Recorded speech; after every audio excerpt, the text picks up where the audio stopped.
Yan.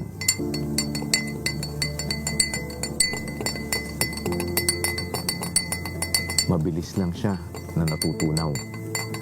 Kaya mabilis din ang pagtaas ng asukal sa dugo. Mabilis din naman itong bumababa at hindi po ito tumatagal. At kapag ka bumaba ang asukal sa dugo, ang unang nararamdaman natin, gutom. Pero pansinin ninyo, sandali pa lang ang lumipas. Ang tanong, kailangan ba talaga ng katawan ng pagkain? O nasanay lang ba ito na kapag ka bumababa na yung asukal natin, kailangan sundan na agad ng kain? Sa maraming pagkakataon, hindi gutom ang problema. Sanay ang katawan sa paulit-ulit na pagtaas at pagbaba ng asukal sa ating mga dugo. Kaya tayo parang laging nagugutom. Hindi dahil kulang ang pagkain, kundi dahil mali ang signal na natatanggap ng katawan. Pag kasi ganyang mga sugary food stuff, no, nagbibigay yan ng tinatawag na sugar spike sa katawan natin, no? Biglang tumataas yung sugar natin sa katawan, so nasa-sense ng brain natin yan, inuutusan yung ating lapa, yung pancreas, na maglabas na ng insulin. Kasi overload na siya ng sugar, ang kailangan gawin ng katawan, i-absorb niya ngayon yung sugar na kinain niya.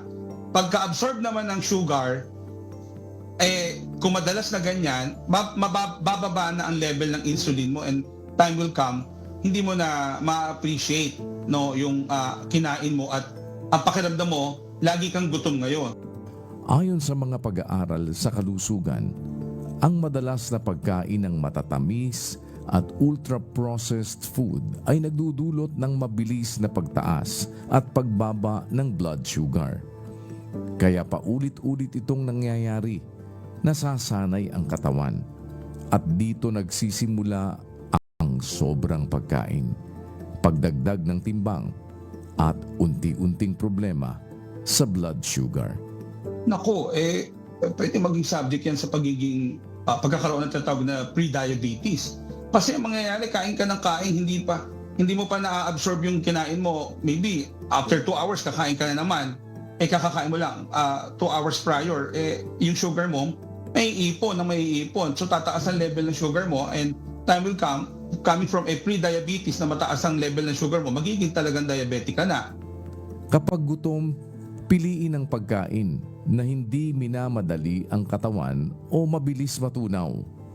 Pagkain na may protina, itlog, isda at manok. Pagkain na may hibla o fiber, gulay, munggo, kamote, saging na saba. Kung kakain ng kanin, huwag sobra at samahan ng ulam na protina at gulay.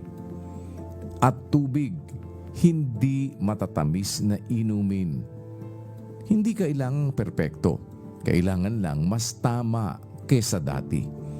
Kapag napansin natin ang ganitong pattern sa sarili natin, doon nagsisimulang magbago ang ating pananaw. Hindi pala tayo laging gutom. Madalas, sanay lang ang katawan. Hindi naman po ito diet na kagaya ng ginagawa ng iba, no? Ito po ay pag-unawa sa katawan at pagkilala sa pangangailangan nito.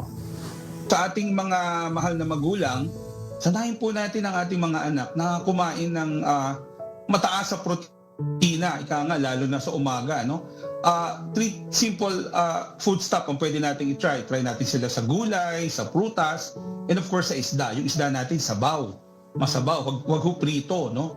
And of course, wag masyado yung mga, actually kung pwedeng alisin na nga yung mga matatamis na synthetic na sweets, no, na binibigay natin sa ating mga kabataan.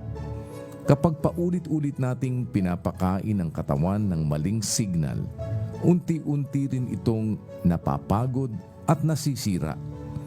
At kapag naunawaan natin ito, hindi na kailangang pahirapan ang sarili. Hindi kailangang laging magutom. Kailangan lang nating makinig sa tunay na pangangailangan ng katawan.